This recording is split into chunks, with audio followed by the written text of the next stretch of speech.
ওনার নির্দেশেই এই হত্যাকাণ্ড ঘটেছে। উনি সারা বাংলাদেশকে শেখ হাসিনার সেকেন্ড ইন কমান্ড হিসেবে উনি আমরা দেখেছি মিডিয়াতে উনি কাজ করেছে। অ্যাডভোকেট কামরুল ইসলাম উনি নিজেই বলেছেন যে আমি কিছু কথা বলতে চাই। বিজ্ঞ আদালতে সে পারমিশন দিয়েছেন এবং পারমিশন দেওয়ার পরে উনি আজকের যে আসামি উনি বলেছেন যে আমি আমি ঢাকা বারের সম্মানিত সদস্য, আজীবন সদস্য, সুপ্রিম কোর্ট বারের সদস্য, আমি বারবার পার্লামেন্ট মেম্বার ছিলাম, আমি খাদ্যমন্ত্রীর দায়িত্ব পালন করেছি, আমি আইন প্রতিমন্ত্রীর দায়িত্ব পালন করেছি, যেখানে যে দায়িত্ব পালন করেছি, যে নিষ্ঠা ও দক্ষতার সাথে দায়িত্ব পালন করেছি এবং সেই কথাগুলো উনি বলেছেন। এবং যে অসুস্থ সেটাও উনি বলেছেন, উনি ফ্রিডম ফাইটার ছিলেন সেটাও বলেছেন। এবং ওনার বিরুদ্ধে যে অভিযোগ আনা হয়েছে সেই অভিযোগগুলো ভিত্তিহীন এবং মিথ্যা এবং উদ্দেশ্য প্রণোদিতভাবে সেই কথাগুলো উনি সাবমিশন গুলি করে আক্রমণ করে। এইগুলিতে ভিকটিম ব্যবসায়ী ওয়াদুদ ঘটনাস্থলে পিছনে গুলি লেগে মাথার পিছনে গুলি লেগে ঘটনাস্থলেই মারা যায়। এই হত্যা মামলায় কামরুল ইসলামকে আজকে বিজ্ঞ আদালতে নিয়ে আসেন এবং 10 দিনের রিমান্ড চায়। বিজ্ঞ আদালত আসামি পক্ষের আইনজীবীদের কথা শুনেন, রিমান্ড বাতিলের প্রার্থনা করেন তারা এবং জামিন শুনানি করেন। বিজ্ঞ আদালত সন্তুষ্ট হয়ে 8 দিনের রিমান্ড মঞ্জুর করেন। আইন প্রতিমন্ত্রী থাকার সময় বিচারাঙ্গনকে ধ্বংস করেছেন,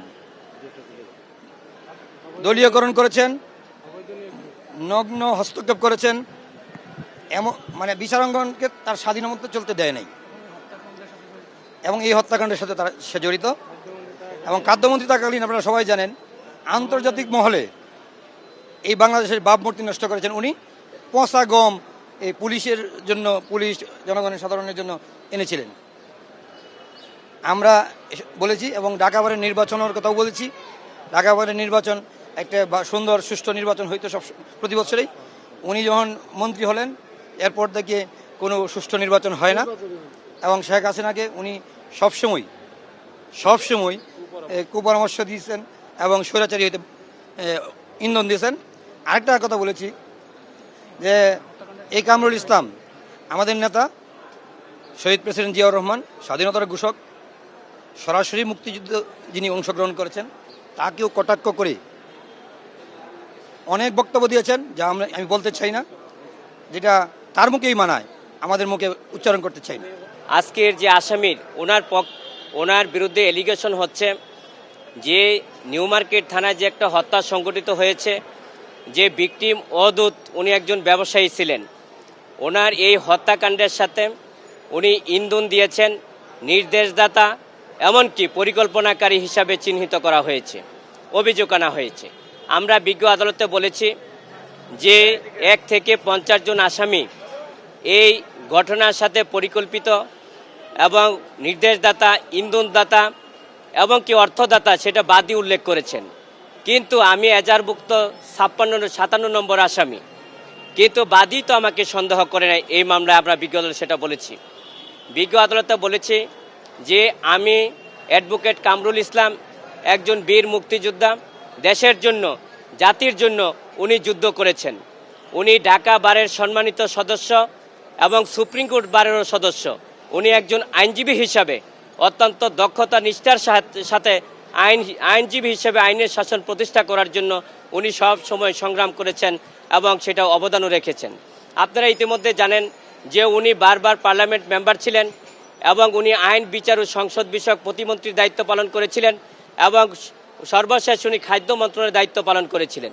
যখন যেখানে দায়িত্ব পালন করেছিলেন অত্যন্ত নিষ্ঠা ও দক্ষতা, সততার সাথে দায়িত্ব পালন করার উনি চেষ্টা করে গিয়েছেন।